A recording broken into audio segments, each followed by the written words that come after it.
नमस्कार साथियों, जनजातियां टॉपिक में आपका हार्दिक स्वागत है, अभिनंदन है। मैं राकेश भाटी और आज हम लोग पढ़ने वाले हैं जनजातियां भाग 2।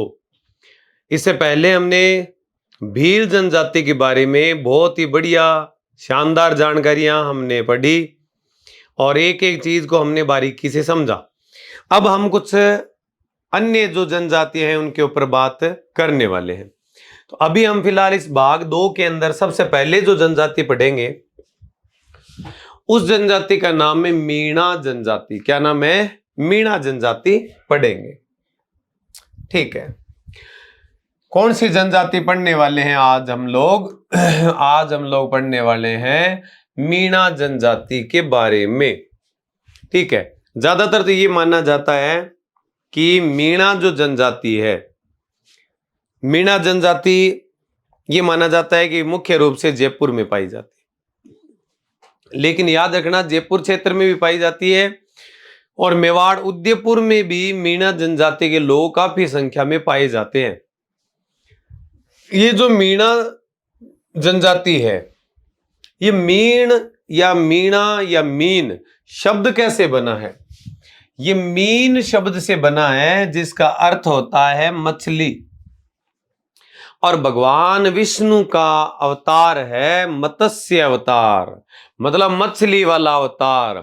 और उससे ही उत्पत्ति हुई है किनकी? मीणाओं की। किसकी उत्पत्ति हुई है? मीणाओं की। ठीक है, तो मीणा किससे बने हैं? भगवान विष्णु से उत्पन्न हुए हैं, उनके मत्स्य अवतार से उत्पन्न हुए हैं। और मीणा या मीन का अर्थ होता है मछली। तो याद रखना, मीणा समाज के लोग कभी मछली का मांस नहीं खाते हैं। यह अपने आप को मत्स्य अवतार मानते हैं। अपने आप को क्या मानते हैं? मत्स्य का अवतार मानते हैं। ये पूर्वी राजस्थान में निवास करते हैं। इनकी सर्वाधिक संख्या जयपुर में है लगभग। लेकिन याद रखना, एक छोटी सी दिक्कत है मित्रों इसमें। 2011 की जनगणना के अनुसार 2011 की जनगणना के अनुसार इनकी सबसे ज्यादा जनसंख्या कहां है? उदयपुर में। किधर है? उदयपुर में। 2011 की जनगणना के अनुसार किताबों में आप ज्यादातर जयपुर जयपुर देखोगे। इसमें कारण क्या है कि जयपुर के जो मीणा हैं वो थोड़े से ज्यादा विकसित है मेवाड़ या उदयपुर की मीणाओं से। तो लगभग मीणा नाम आते ही नाम दिमाग में आ जाता है। मीणा मतलब जयपुर, जयपुर अलवर सवाई माधोपुर। ठीक है, तो मीणा जनजाति वैसे पहचान तो ज्यादातर जयपुर से है इनकी, लेकिन 2011 की जनगणना के अनुसार मीणा जनजाति की सर्वाधिक जनसंख्या कहां है? उदयपुर में। कहां है? उदयपुर में है। मीणा का अर्थ होता है मछली। भगवान विष्णु के मत्स्य अवतार से इनकी क्या मानी जाती है? उत्पत्ति मानी जाती है। लिखो।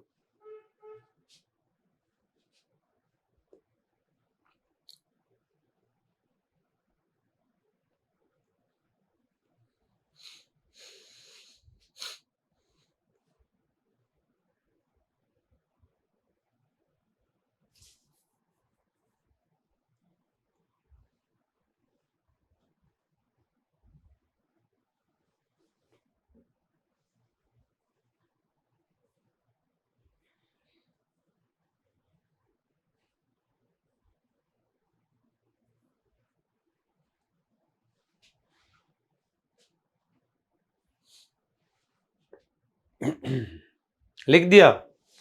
आगे चलो। ये सभी जनजातियों में सबसे शिक्षित और विकसित जनजाति है। राजस्थान में जनजातियों में सर्वाधिक जनसंख्या किनकी है? मीणाओं की है। और मीणाओं के बाद में जनसंख्या के मामले में दूसरा नंबर किसका आता है? भीलों का। सबसे ज्यादा ये शिक्षित भी है, सबसे ज्यादा ये विकसित भी है। अगर किसी एक जाति की राजस्थान में बात करें, जैसे ब्राह्मण, राजपूत, जाट, नाई, कुमार, लोहार, सुथार, सुनार, बनिया, मेघवाल, नायक, ठीक है, भील, मीणा, इन सभी की अगर बात करें तो सबसे ज्यादा विधायक जो है वो मीणा जनजाति के आपको मिलेंगे। ठीक है, नौकरी के अंदर सबसे ज्यादा देखो सरकारी विभागों में राजस्थान में लगभग लगभग जगह किसी भी तहसील या गांव में चले जाओ, पूरे राजस्थान में आपको कोई ना कोई मीणा कर्मचारी वहां पे जरूर मिलेगा, क्योंकि शिक्षा में ये सबसे ज्यादा क्या है, विकसित हुए हैं। ठीक है, कौन सी जनजाति है, मीणा जनजाति है, लिखो।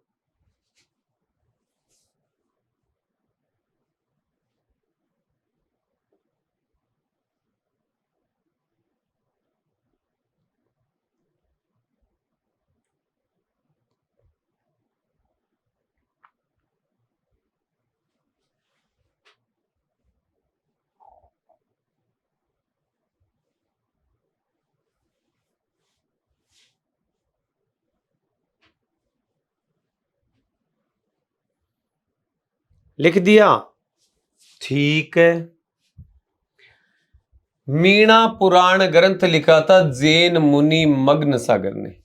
मीणा पुराण की रचना जैन मुनि मग्न सागर ने की, और इसके अनुसार मीणा समाज में 5200 गोत्र हैं और 24 भाग है या 24 खांप है।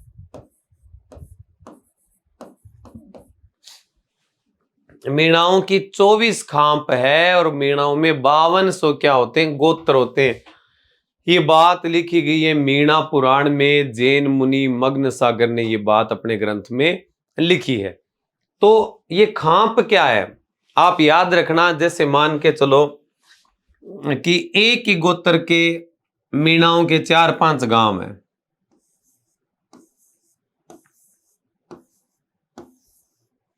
ठीक है, तो ये जो 500 गांव है इनका जो एक संगठन होता है इसी को कहते हैं खांप। और ये 500 गांव के मीणा आपस में क्या माने जाएंगे, भाई। क्या माने जाएंगे, भाई माने जाएंगे, क्योंकि मीणाओं की एक खांप होगी, मतलब गांवों का क्या हो गया, समूह। खांप कहलाता है गोत्र और गांवों का समूह। इन गांवों में 500 में अगर मीणाओं के अलावा कोई ब्राह्मण है, कोई सुथार है, कोई लोहार है, ठीक है, कोई मेघवाल है, कोई भी है, चाहे चाहे राजपूत है, चाहे ब्राह्मण है, चाहे बनिया है, चाहे नाई है, तो वे सभी 500 गांव के लोग आपस में क्या कहलाएंगे, भाई बहन माने जाएंगे।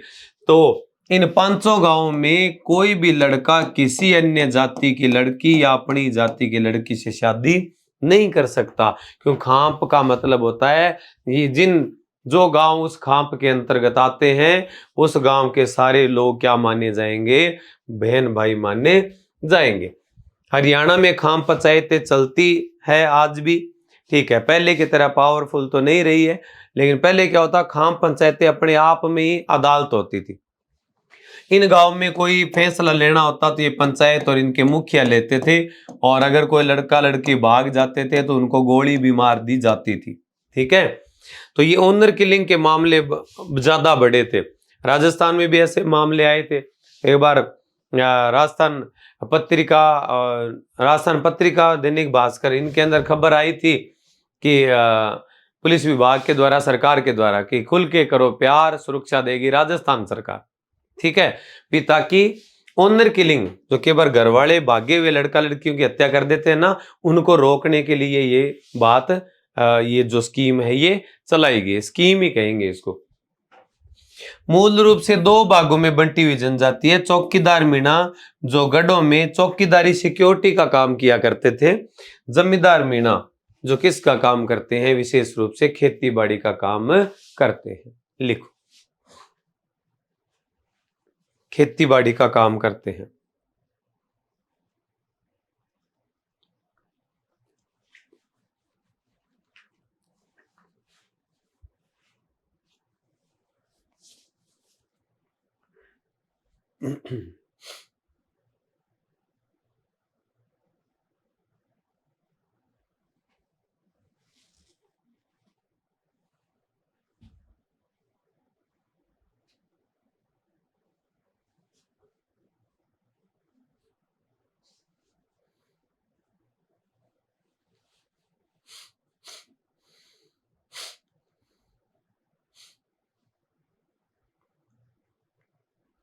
कर दिया नोट? Very good. चलो फिर, झगड़ा राशि किसको कहते हैं? याद रखना, झगड़ा राशि का मतलब होता है विधवा विवाह में दी जाने वाली राशि, नाता प्रथा। इन दोनों को एक साथ समझ लेना तुम। मान लो ये महिला है, नहीं ये पुरुष है, ये इसकी पत्नी है, ये पत्नी इसको छोड़ के किसी और के साथ चली गई और रहने लग गई, तो ये महिला नाते चली गई। क्या चली गई? नाते चली गई। तो अब ये पहले जिसकी पत्नी थी वो पंचायत इकट्ठी करेगा और मुखिया जी क्या करेंगे? आदेश जारी करेंगे कि इसको पकड़ के लाओ। तो इस आदमी को, इस लेडीज के, महिला के पहले वाले पति को कुछ मुआवजा देना पड़ता है।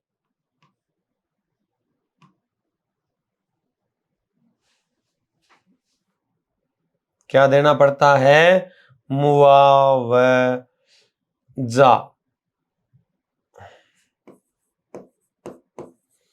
इसी को क्या कहते हैं? झगड़ा राशि। क्या कहते हैं इसको? झगड़ा राशि कहा जाता है। ठीक है, तो या तो ये पति को छोड़ के आई है, ठीक है, विधवा महिला भी हो सकती है, तो परिवार वाले भी क्या ले लेंगे? झगड़ा राशि ले लेंगे। ठीक है, दोनों कंडीशन है, नाता दोनों कंडीशन में कर सकती है महिला। ठीक है, और इनके साथ कोई छोटा पुत्र आता तो वो गोल्लड़ पुत्र कहलाता।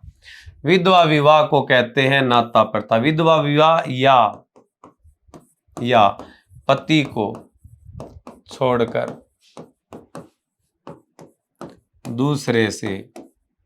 दूसरे के साथ रहना क्या कहलाती है? नाता प्रथा कहलाती है। ठीक है, आटा साटा भी चलता है मीणाओं में, लड़की देकर लड़की लेना। आटा साटा का मतलब क्या है? जैसे ये एक लड़का है, ये लड़का है 30 साल का और इसमें कोई कमी है, मान लो पढ़ा लिखा नहीं है, इसकी शादी नहीं हो रही, रिश्ता नहीं हो रहा। ठीक है, तो रिश्तेदारी में एक है लड़की और है, इन्होंने कहा कि इस लड़की की शादी कर दो हमारे से। ठीक है, तो ये ऐसे तो नहीं करेंगे, तो इनके घर में एक लड़का है और इस लड़के की भी एक बहन है।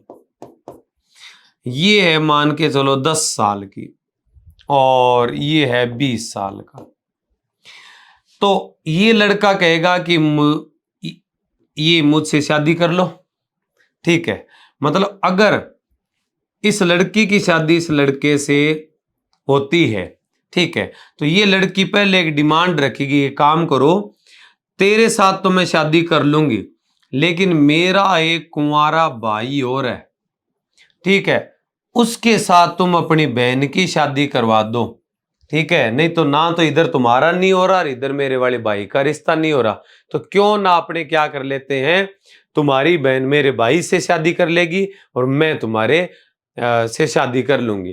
ठीक है, इसको कहते हैं आटा साटा। क्या कहते हैं? आटा साटा कहते हैं। लिखो, आटो साटो, मजबूरी में करना पड़ेगा वो आटो साटो, मजबूरी का नाम है आटा साटा। ठीक है,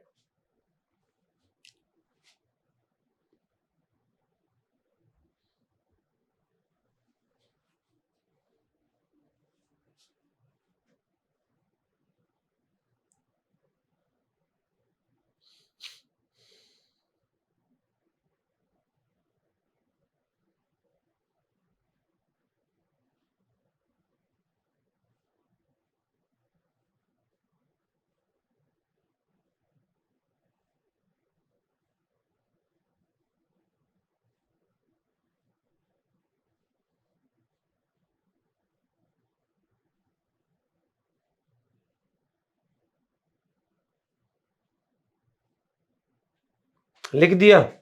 ठीक है, आगे चलो। मोरडी मोड़ना या मोरडी मांडना, इस कला का संबंध मीणा जनजाति से है। ठीक है, किससे है? मीणा जनजाति से। विवाह के समय एक रिवाज होती है मीणाओं में, उसको क्या बोलते हैं? मोरनी मोड़ना या मोरनी मांडना कहते हैं। मीणा प्रयाग मतलब मीणाओं का सबसे प्रसिद्ध धार्मिक जो तीर्थ कौन सा है? रामेश्वर धाम है सवाई माधोपुर में, जिसको मीणाओं का क्या कहते हैं? प्रयाग कहते हैं। और याद रखना, ये जो रामेश्वर घाट है सवाई माधोपुर में, ये किसके त्रिवेणी संगम पे है? चंबल, बनास और सीप नदी का इधर क्या होता है? संगम। यहां जो मेला लगता है, ये मेला क्या कहलाता है? मीणाओं का प्रयाग कहलाता है। और ये मेला कब लगता है? ध्यान रखना आप, फाल्गुन महीने की कृष्ण पक्ष की त्रयोदशी को लगता है। फाल्गुन महीने की कृष्ण पक्ष की त्रयोदशी को कौन सा मेला लगता है? ध्यान रखना, रामेश्वर घाट मेला या रामेश्वर धाम मेला। लिखो। हाँ जी, कर दिया नोट? ठीक है। अब इसके बाद में नेक्स्ट हम लोग पढ़ेंगे मीणाओं के आराध्य देवता या आराध्य देवता। थोड़ी सी टाइपिंग मिस्टेक है। इनके आराध्य देवता कौन है? भूरिया बाबा या गौतमेश्वर बाबा है। मंदिर सिरोही और प्रतापगढ़ में है। मीणा जनजाति के लोग भूरिया बाबा की झूठी कसम कभी नहीं खाते। झूठी कसम नहीं खाएंगे। और भील जो है वो केसर या काला जी की केसर का पानी पी के झूठ नहीं बोलते। और मीणा भूरिया बाबा की झूठी कसम नहीं खाते। कुछ भी हो जाए झूठी कसम नहीं खाते। ठीक है, भगवान की नहीं खानी चाहिए ना कसम, नहीं खाते। लेकिन आज तक ऐसा कोई है ही नहीं जिसकी झूठी कसम ना खाई हो। कसम खाने की नौबत आ जाए मतलब मामला गंभीर है और कसम खानी पड़ती है। तो खाने की आवश्यकता पड़े तो कसम खा भी लेनी चाहिए, क्योंकि भगवान भी अपने ही है। अपनी तो भगवान है, और भगवान को अपने जैसी सोच के थोड़ी है। वो तो दया के सागर है, करुणा निदान है वो। हम तो उनके बच्चे हैं और बच्चों से गलतियां हो जाती है। बस एक बार झूठी कसम खा ली, दोबारा जाके फिर जाना और कहना है प्रभु मैं जैसा भी हूं तो आपका ही। ठीक है, मैं फंस गया था, चारों तरफ मेरे शत्रु खड़े थे, मरता क्या नहीं करता प्रभु, बड़ी मुश्किल से प्राण बचे हैं, झूठी कसम आपकी खा ली। हाँ मैं मजबूर था, मेरे पास में रास्ता नहीं था, लेकिन भगवान मैं दिल का अच्छा हूँ। अगर मेरे से झूठ भी बोला ही गया, अगर मेरी गलतियां हो जाती है तो भी भगवान मैं आपका ही तो बनाया हुआ हूँ। ऐसे कहते भगवान थोड़ा सा भी इसको माइंड नहीं करेंगे। वो कहेंगे आगे से ध्यान रखना, ठीक है, अब की बार छोड़ रहा हूं। ठीक है, लेकिन बार बार ऐसा नहीं होना चाहिए। ठीक है, हाँ अनजाने में कोई गलतियां हो जाए तो बात अलग है।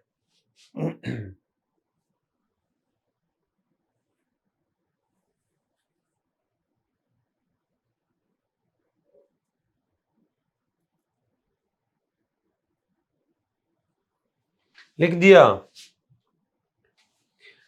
छेड़ा फाड़ना, तलाक प्रथा। मीणाओं में तलाक की रस्म को, तलाक के प्रकार को क्या कहते हैं? छेड़ा फाड़ना। कपड़े का पल्लू फाड़ के हाथ में दे दिया जाता है। ठीक है, और पति पत्नी का आपस में क्या मान लिया जाता है? तलाक मान लिया जाता है। गोटन, मीणा जनजाति में मित्र या सहेलियों का समूह क्या कहलाता है? गोटन कहलाता है। मीणा जनजाति में सहेलियों का समूह क्या कहलाता है मित्रों? गोटन कहलाता है। क्या? गोटन। लिखो।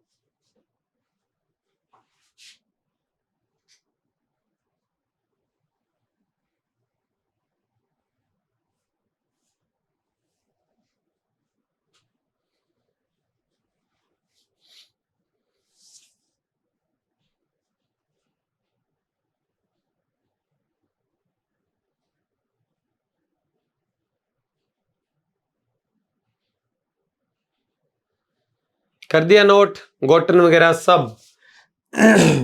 आगे चलो, खेती में कैसा सिस्टम है इनका, ये समझ लेना आप। खेती में मीणा जनजाति में बटाईदारी कृषि की व्यवस्था है, ठीक है, जिसमें छोटा बट, हाड़ी बट, हासली बट, बटाईदार कृषि के कई प्रकार है। बटाईदार कृषि का मतलब क्या होता है, कार्य में भी सहयोग और साथ में जो उपज हुई है उसमें भी उसको, जिसने सहयोग किया है उसको क्या देना, हिस्सा देना, ये बटाईदार व्यवस्था है।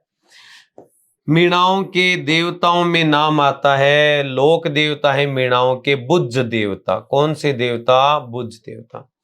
तो मीणाओं के देवता कौन से हैं, बुद्ध देवता माने जाते हैं, ठीक है। भूरिया बाबा इनके क्या माने जाते हैं, आराध्य देवता माने जाते हैं, और लोक देवता इनके क्या माने जाते हैं, बुद्ध देवता, ठीक है। लिखो बुद्ध देवता।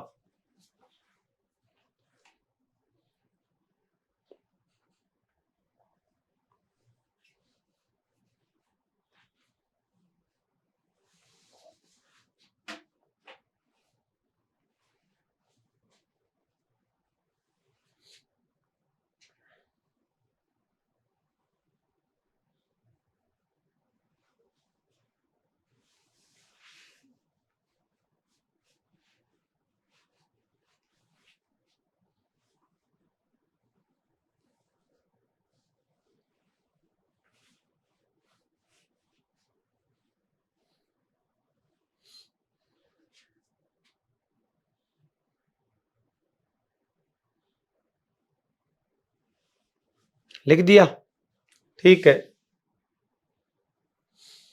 पटेल, मीणा जनजाति में पंचायत का मुखिया क्या कहलाता है, पटेल कहलाता है। लेकिन एक बार एक पेपर में प्रश्न आ गया, उनमें मीणाओं का मुखिया जो है वो गमेती मान लिया। तो याद रखना कि जो जयपुर साइड के मीणा है और उदयपुर साइड के मीणा है, जयपुर साइड के जो मीणा है वो तो अपने मुखिया को कहते हैं पटेल। उदयपुर साइड के जो मीणा है ना, वो भिल्लों से वैवाहिक संबंध भी रखते हैं, भिल्लों से मिलते जुलते हैं। तो भिल्लों का मुखिया कौन होता है, गमेती। तो उदयपुर के मीणा भी अपने मुखिया को क्या कह देते हैं, गमेती कह देते हैं। भील मीणा संस्कृति उदयपुर के अंदर तो मिक्स होती जा रही है, ठीक है। तो एक बार प्रश्न आया था, मुखिया वाला प्रश्न आया था, तो उसके अंदर क्या था कि ये जो जब सुमेलित किया गया तो मीणाओं को सुमेलित किया गया किससे, मुखिया गमेती से, ठीक है। ज्यादा सही तो नहीं है, सही में तो पटेल होता है, लेकिन फिर भी एक कंडीशन आ गई, तो उदयपुर के मीणा अपने मुखिया को गमेती के बार कह देते हैं, भीलों के देखा देख कह देते हैं के बार, ठीक है। ठीक, यहां तक की बात हमने मीणा जनजाति के अंदर अच्छे से समझ ली है, ठीक है। ये जो कर्नल जेम्स टोड है, कर्नल टोड ने आगरा से अजमेर तक फैली काली खोह पर्वतमाला को, काली खोह पर्वतमाला को मीणाओं का उत्पत्ति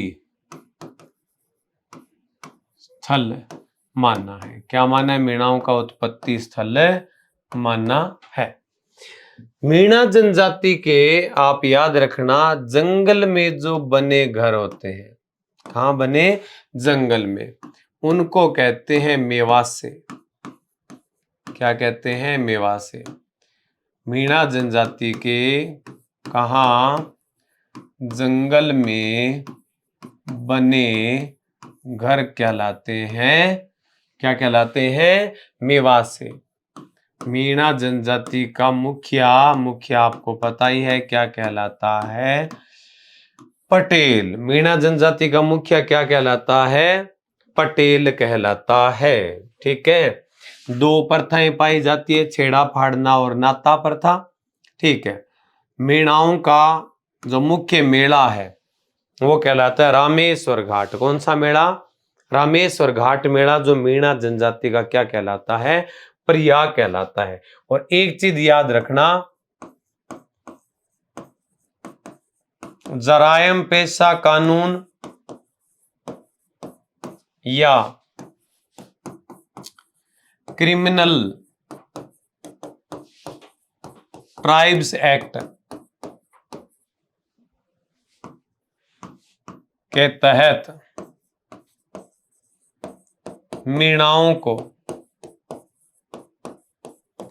प्रतिदिन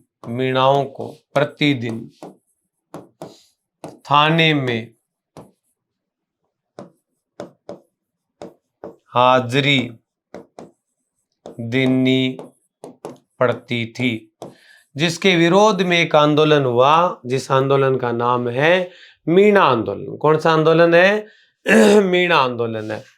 मीणा अपनी कुल देवी मानते हैं, किसको? जीण माता को। कुल देवी किसको मानते हैं? जीण माता को कुल देवी मानते हैं। और मीणा जनजाति की जो सबसे बड़ी जो पंचायत होती है वो कहलाती है 84। मीणाओं की सबसे बड़ी पंचायत क्या कहलाती है? 84 कहलाती है। ठीक है। और 2-3 बात आप और ध्यान में रखना कि मीणा मछली का मांस नहीं खाते। ठीक है, मीणा मछली का मांस नहीं खाते। मछली का मांस नहीं खाते।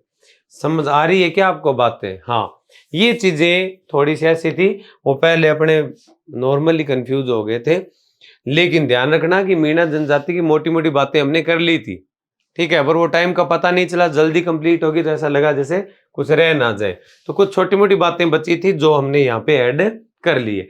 ये तमाम जानकारियां किससे संबंधित है? ये मीणा जनजाति से संबंधित है। लिखिए आप इसको।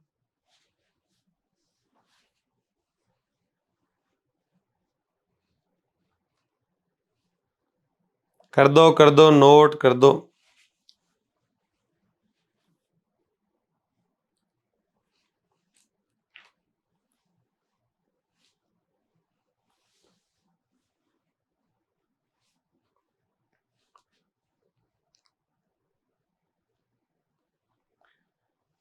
थोड़ा सा साइड में, हाँ बस ऐसे मैं थोड़ी साइड में होके जगह दूं तो समझ जाना कि नोट करने का बोल रहे हैं। कर दिया? ठीक है, अब चलो आगे। चल मेले नु चलिए। नेक्स्ट मित्रों हम जनजाति पढ़ेंगे गरासिया।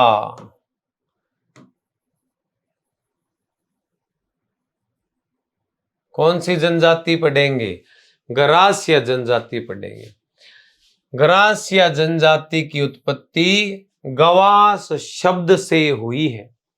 गवास शब्द का अर्थ क्या होता है? सर्वेंट या नौकर होता है, जिसका अर्थ सर्वेंट या क्या होता है? नौकर होता है। ठीक है, तो गरासिया कहाँ पाए जाते हैं? तो आप याद रखना, गरासिया पाए जाते हैं कहाँ? आबू और देलवाड़ा जो क्षेत्र है ना सिरोही में, उस क्षेत्र में सबसे ज्यादा संख्या में कौन पाए जाते हैं? गरासिया जनजाति के लोग पाए जाते हैं। लिख दो।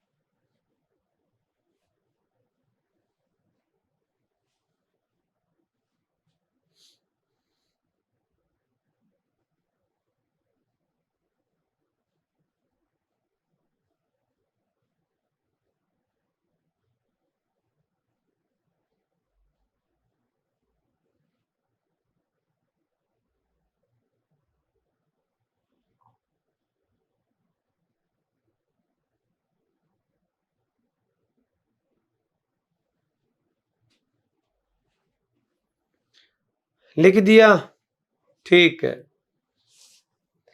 नेक्स्ट, उत्पत्ति स्थल की बात करनी है। गरासियों का मूल क्षेत्र कौन सा है? तो गरासिया जनजाति का उत्पत्ति स्थल गुजरात राज्य में बड़ौदा जिला का चेनपारीन गांव है। ये जनजाति राजस्थान में जनजातियों की संख्या की दृष्टि से तीसरे स्थान पे है। सबसे ज्यादा जनसंख्या है मीणा जनजाति की। 2 नंबर पे जनसंख्या में है भील। जनसंख्या में तीसरे नंबर पे है कौन? गरासिया। राजस्थान में सिरोही एवं उदयपुर जिले में गरासिया जनजाति क्या करती? निवास करती। लिख दिया, लिख दो। लिखो लिखो लिखो।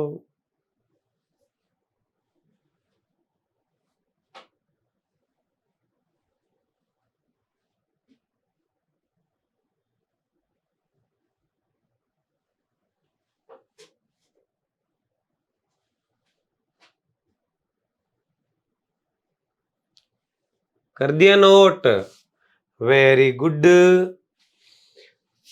गरासिया जनजाति का मेला, इनका मेला सियावा गांव सिरोही में लगता है। जैसे आम आदमी का मेला या मनखारो मेला भी कहा जाता है, ठीक है। और मुख्य जो इनका मेला है उसका नाम होता है गौर मेला। इनका मुख्य मेला कौन सा होता है? गौर मेला। कहाँ लगता है? सियावा में लगता है। और इनका एक और मेला है मनखारो मेलो। मनखारो मेलो गुजरात में लगता है। मनखारो मेलो याद रखना कहाँ लगता है? गुजरात में। तो 1 नंबर तो इनका मेला है गौर मेला, और 2 नंबर पे इनका मेला है, 2 नंबर पे कौन सा? आम आदमी का मेला या मनखारो मेला, ठीक है। तो यहां से 2 भाग हो जाएंगे इसके, ठीक है। एक भाग तो है ऊपर वाला और एक भाग है ये वाला, ठीक है। 2 मेले हैं, एक तो इनका मनखारो मेला गुजरात में है, एक इनका मेला गौर मेला सियावा में है। इस मेले के अंदर ये गरासिया समाज के लोग अपना जीवन साथी चुनते हैं।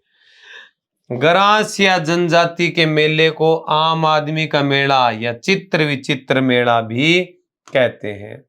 क्या कहते हैं? चित्र विचित्र मेला भी कहते हैं, ठीक है। लिखो।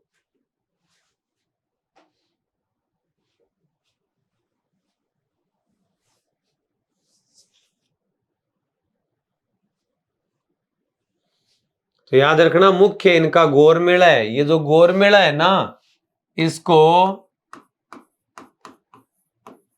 गरासियों का कुंभ कहते हैं। किसका कुंभ? गरासियों का कुंभ कहते हैं। गरासियों का क्या कहते हैं? कुंभ कहते हैं इस मेले को। कौन से मेले को? गौर मेले को।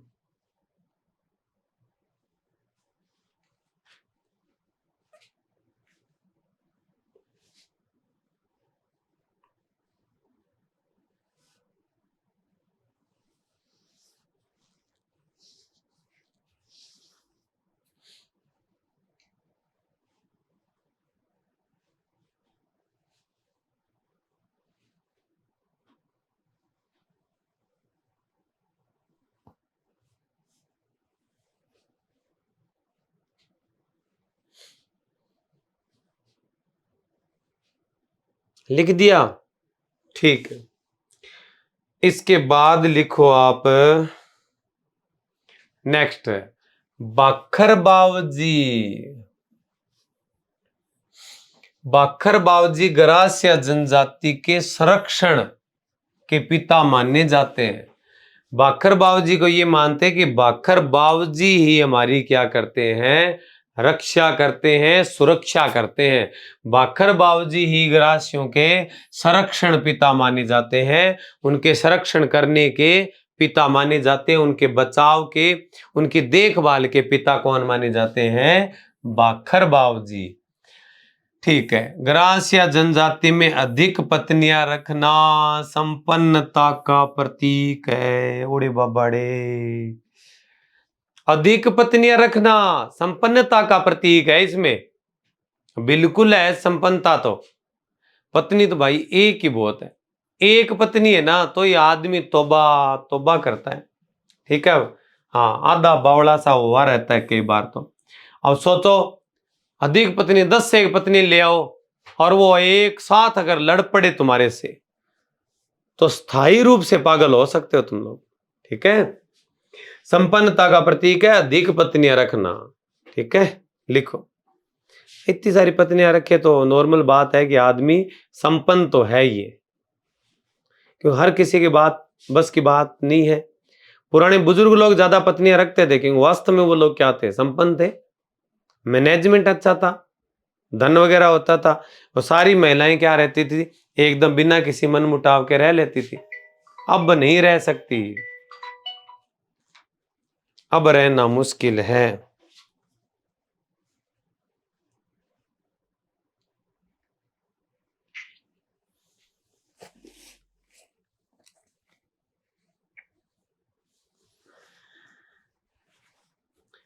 क्या है, मुश्किल है। ठीक है, कर दो कर दो, नोट कर दो।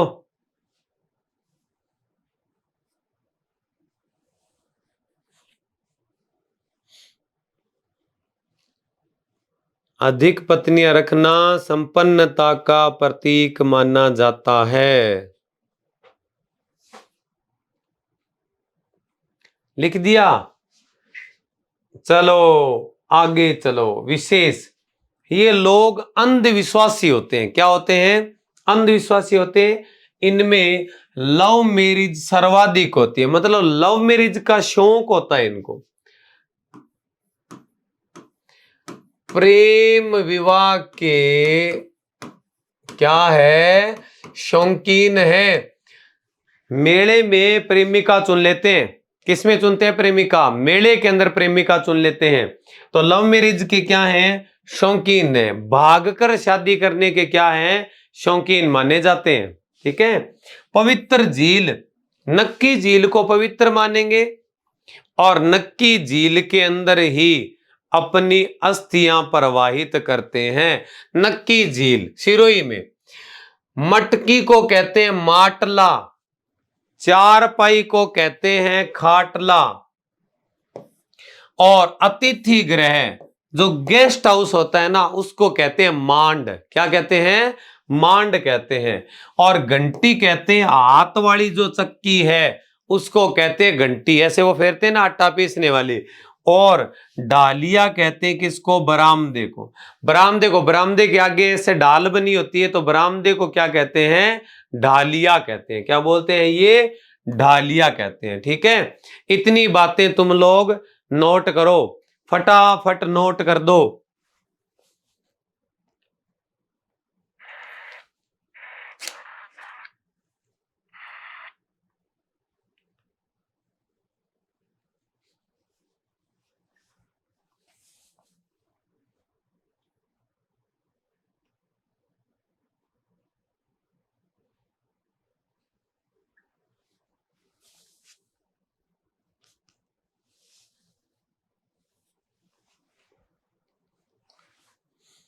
ठीक है, मटकी को माटला, चक्की को घेंटी, चारपाई को खाटला, अतिथि गृह को मांड कहते हैं। ठीक है, और बरामदे को डालिया कहते हैं।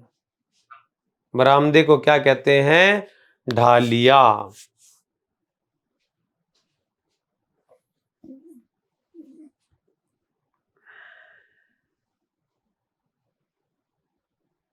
कर दिया नोट, ठीक। आगे चलो। शुभ रंग सफेद होता है इनका। सफेद रंग को ये लोग क्या मानते हैं, शुभ मानते हैं। मोर को अपना आदर्श मानते हैं, मोर पक्षी को अपना आदर्श मानते हैं। सफेद रंग को शुभ रंग मानते हैं। और एक जो होती है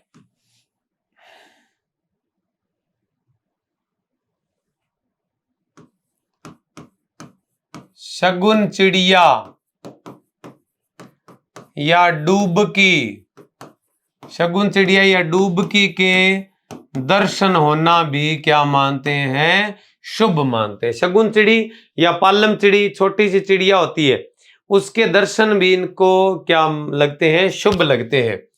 और वैसे आदर्श पक्षी इनका मोर है। क्या है? मोर है। पवित्र झील इनकी कौन सी है? नक्की झील सिरोही है। बुड्ढों की परिषद, ग्रास्य जनजाति की पंचायत को बुड्ढों की परिषद कहते हैं। जहां बुजुर्ग आदमी होते हैं वही क्या करते हैं?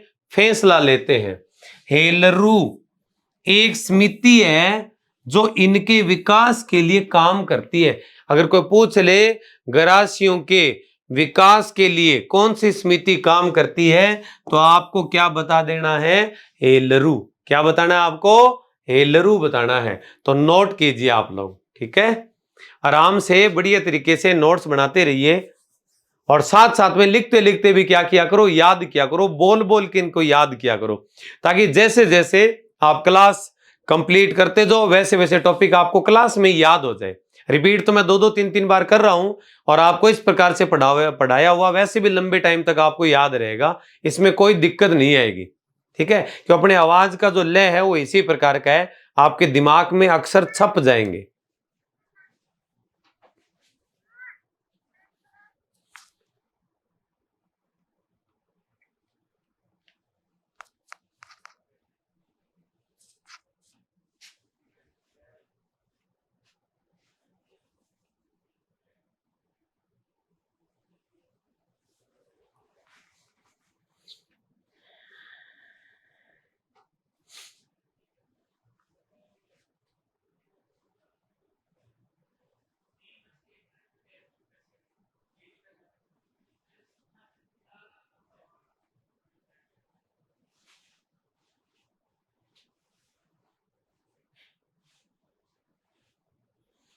लिख दिया? कर दिया नोट?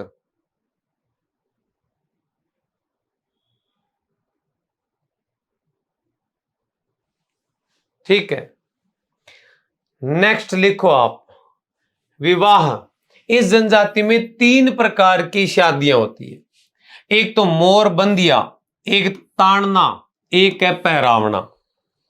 इनमें एक शादी ऐसी होती है जिसमें पशु चराती हुई लड़की को लड़का छू देता है, टच कर देता है, तो भी रिश्ता पक्का मान लिया जाता है। और अगर फिर भी कोई दिक्कत आती है, ठीक है, तो घर वाले बैठ के तय कर देते हैं। तो लड़का लड़की वाले परिवार को 12 बछड़े और 12 थान कपड़ा दे देता है। कितने? 12 बछड़े तथा 12 थान कपड़ा लड़के द्वारा लड़की के परिवार को दिया जाता है। बात समझ में आ गई? एक ये भी क्या है? प्रकार है। अंतिम संस्कार में ग्रास्य जनजाति के लोग मृतक व्यक्ति का 12वें दिन अंतिम संस्कार करते हैं। ध्यान में रखना, ये जो लाइन है, ठीक है, ये विवादित है, इसका ज्यादा कोई प्रमाण नहीं मिलता, लेकिन सभी किताबों के अंदर ये लिखा हुआ है। मेरी इस क्षेत्र में बहुत सारे ऐसे विद्यार्थियों से बात हुई जो ग्रासियां हैं, तो मैं पूछता हूं तो ये बहुत टाइम पहले कोई हो गया होगा या होता होगा, वर्तमान में ऐसा नहीं होता है। ध्यान रखना, बहुत सारी चीजें किताबों में तो है, लेकिन हकीकत में वो चीजें जाके देखे तो वो नहीं मिलेगी, क्योंकि आज से 50 साल, 100 साल, 150 साल पहले कोई चीजें होती होगी, लेकिन वर्तमान में जैसे जैसे एजुकेशन आ रही है उस हिसाब से लोगों के अंदर सुधार भी आ रहा है। ठीक है, लिखो।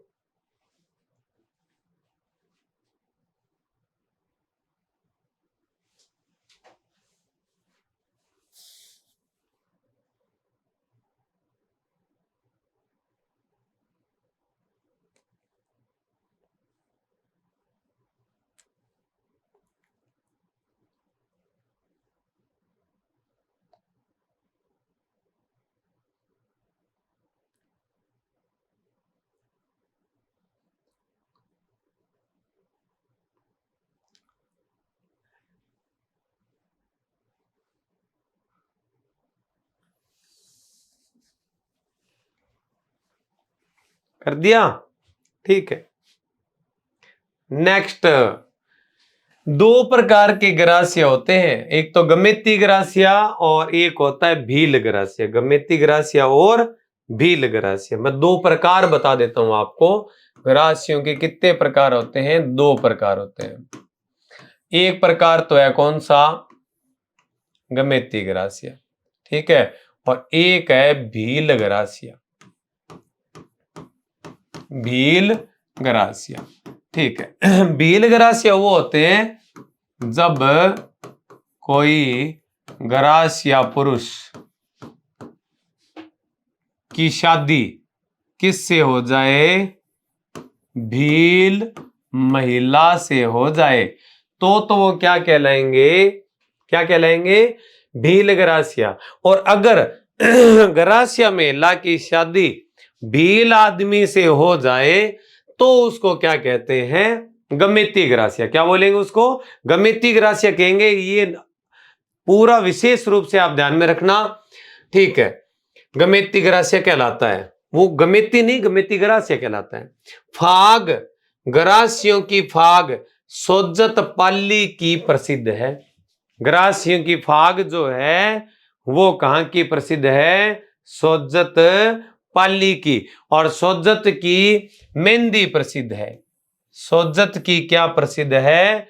मेहंदी प्रसिद्ध है। लिखो, क्या प्रसिद्ध है? सोज्जत की मेहंदी प्रसिद्ध है।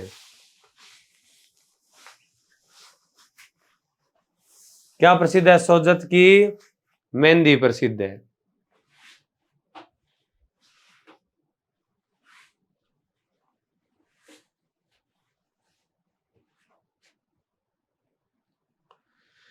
सोज्जत की क्या प्रसिद्ध है? मेहंदी।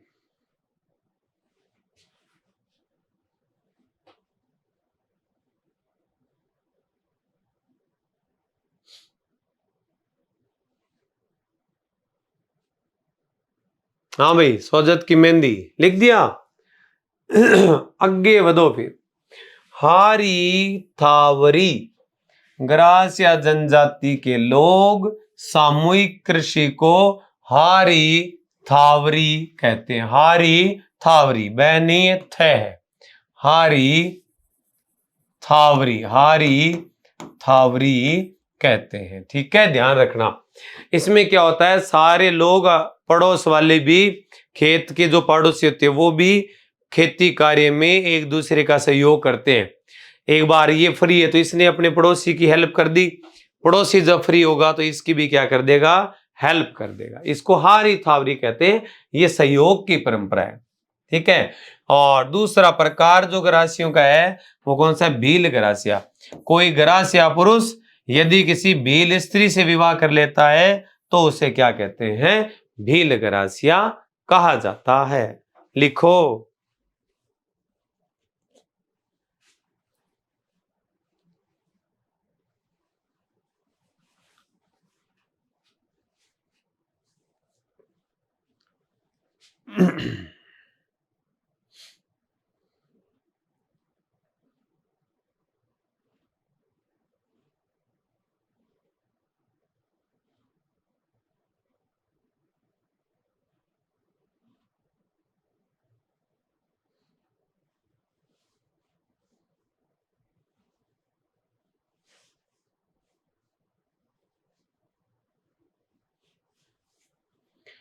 हो गया, ठीक है।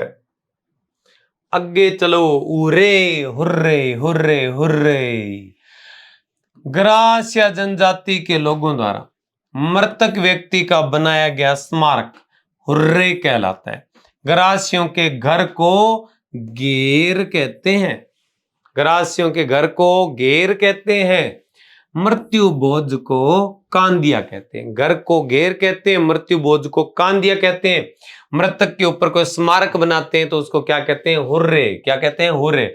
जैसे मान लो मृतक व्यक्ति का यहाँ अंतिम संस्कार किया गया था, यहाँ कोई चबूतरा टाइप बना लेंगे अपने, तो इसको क्या बोलेंगे?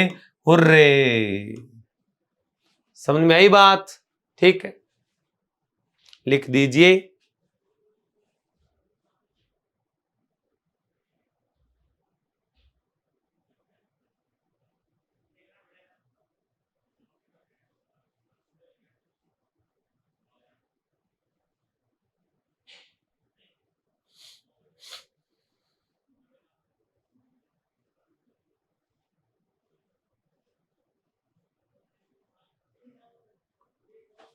कर दिया नोट?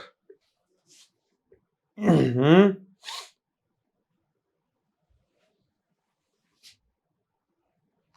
आगे चलो फिर।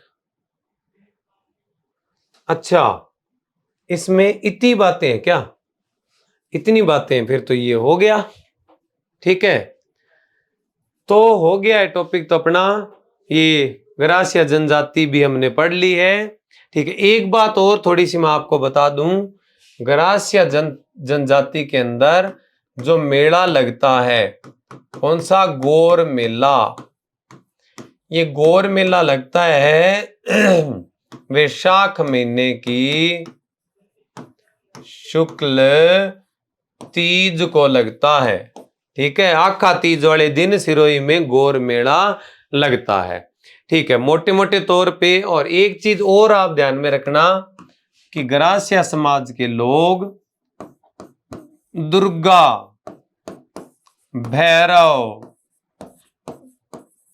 तथा काली के उपासक होते हैं। और याद रखना, सर्वाधिक अंधविश्वासी जनजाति है।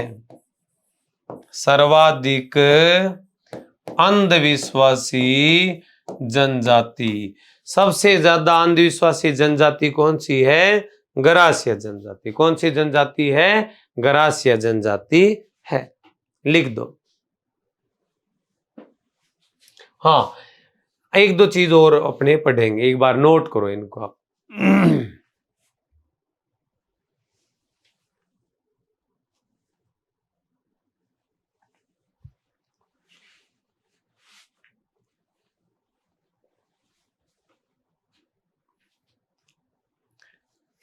कर दिया नोट? ठीक है। अच्छा, अब एक दो चीजें आप ध्यान में रखना।